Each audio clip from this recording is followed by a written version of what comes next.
Assalamualaikum warahmatullahi wabarakatuh. Kami dari kelompok 9 ingin mempresentasikan mengenai materi teori akuntansi pada pertemuan 3, yaitu perekayasaan pelaporan keuangan. Adapun di kelompok 9 ini terdiri dari rekan-rekan saya, yaitu Anissa Fajarisahda, Inaya Wulandari, serta saya pribadi Siti Rahmawati.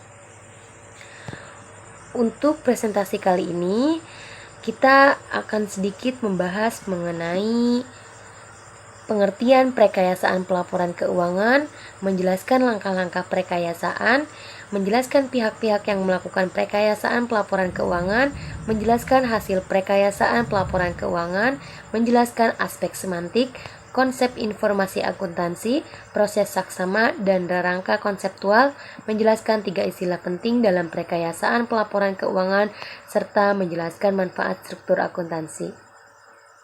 Selanjutnya, adapun definisi dari pelaporan keuangan yang akan disampaikan oleh rekan saya, yaitu Anissa Fajarisahda.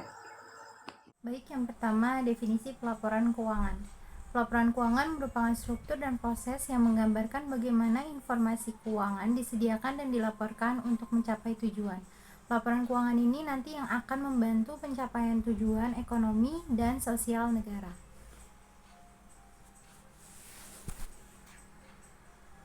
Selanjutnya, definisi perekayasaan pelaporan keuangan. Perekayasaan pelaporan keuangan merupakan proses pemikiran logis dan objektif untuk membangun suatu struktur dan mekanisme pelaporan keuangan dalam suatu negara untuk menunjang pencapaian tujuan negara. Selanjutnya, langkah-langkah perekayasaan pelaporan keuangan. Yang pertama, ada penentuan konsep dasar atau postulat. Postulat sendiri adalah suatu pernyataan yang dapat membuktikan kebenarannya yang sudah diterima karena kesesuaiannya dengan tujuan laporan keuangan. Langkah yang kedua, penetapan tujuan pelaporan. Tujuan pelaporan keuangan yaitu menyediakan informasi keuangan untuk dasar pengambilan keputusan ekonomi dan sosial. Langkah yang ketiga, pengidentifikasian pihak yang dituju oleh pelaporan atau pemakai pelaporan. Yang keempat, penentuan atau pemilihan tentang apa yang harus dilaporkan. Yang kelima, penentuan cara penyampaian informasi. Yang keenam, pengidentifikasian kendala-kendala pelaporan. Ada beberapa kendala-kendala pelaporan, yaitu yang pertama ada materialitas, yang kedua ada konservatif, yang ketiga sifat khusus industri. Materialitas yaitu informasi tidak dianggap material apabila fakta, elemen, dan transaksi yang salah saji atau kurang saji tidak memengaruhi keputusan pemakai laporan keuangan. Dan yang kedua tadi ada konservatif. Konservatif adalah sifat yang dimiliki oleh akuntan dalam menghadapi 2 atau lebih alternatif dalam penyusunan laporan keuangan. Yang tiga, sifat khusus industri. Industri dengan sifat khusus seperti bank, asuransi, dan lain-lain memerlukan prinsip akuntansi yang berbeda dengan industri lainnya. Selanjutnya ada langkah yang ketujuh, penyusunan dokumen resmi dalam bentuk pernyataan konsep standar akuntansi. Dan yang terakhir, yang ke-8, penetapan standar akuntansi dan perancangan sistem akuntansi dalam rangka penerapan standar. Selanjutnya, siapa yang merekayasa? Siapa yang merekayasa pelaporan keuangan? Perekayasaan dilakukan oleh pihak yang mempunyai wewenang di tingkat nasional dan mempunyai wawasan teori akuntansi yang sangat kuat. Seperti yang pertama, badan legislatif pemerintah seperti DPR dan MPR. Karena rangka konseptual ini memiliki fungsi semacam undang-undang dasar konstitusi. Badan legislatif ini membentuk tim-tim khusus yang anggotanya berwawasan dan berpengetahuan akuntansi yang luas dan memadai. Terima kasih, bisa dilanjutkan kepada Inayah. Terima kasih. Saya akan melanjutkan tentang hasil perekayasaan. Hasil perekayasaan didokumentasi dalam bentuk kerangka konseptual atau conceptual framework yang dapat dianalogi fungsinya dengan konstitusi. Selanjutnya, aspek semantik dalam perekayasaan. Dalam aspek ini, proses semantik tidak lain adalah memilih dan menyimbolkan objek-objek fisik kegiatan perusahaan yang relevan menjadi objek-objek statement keuangan.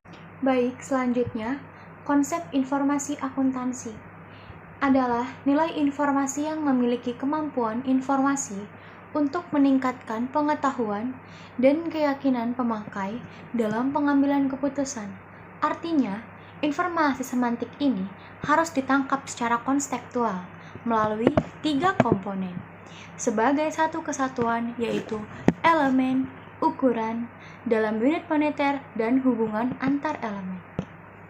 Rangka konseptual FASB atau disebut dengan Financial Accounting Standard Board adalah jawaban atas pertanyaan prekayasaan akan menjadi konsep-konsep terpilih yang dituangkan dalam dokumen resmi yang disebut rangka konseptual. Selanjutnya akan dibacakan oleh Siti Rahmawati. Selanjutnya, komponen rangka konseptual. Pertama, tujuan pelaporan keuangan. Tujuan ini merupakan komponen utama rangka konseptual FASB yang berusaha untuk melekatkan tujuan fungsional akuntansi dengan memfokuskan pada investor dan kreditor. Kedua, kriteria kualitas informasi. Informasi akuntansi harus berpaut dengan keputusan yang relevan dan terkendalikan. Ketiga, elemen-elemen statement keuangan. Keempat, pengukuran dan pengakuan. Penentuan besarnya unit pengukur yang akan dilekatkan pada suatu objek yang terlihat dalam transaksi kejadian. Tiap komponen dinyatakan dalam bentuk pernyataan konsep atau Statement of Financial Accounting Concept.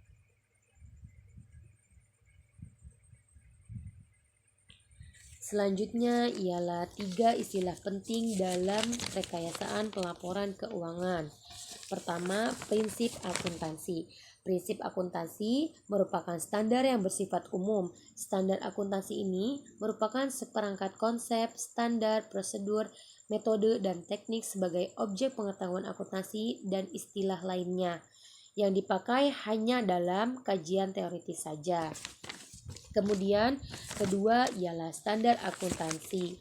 Standar akuntansi merupakan ketentuan resmi yang dikeluarkan oleh badan yang berwenang yang mengukur tentang konsep, standar, dan metode yang dinyatakan sebagai pedoman utama dalam praktik akuntansi perusahaan dalam lingkungan ataupun negara tertentu sepanjang ketentuan relevan dengan keadaan perusahaan. Standar yang lebih spesifik dan diatur secara hukum.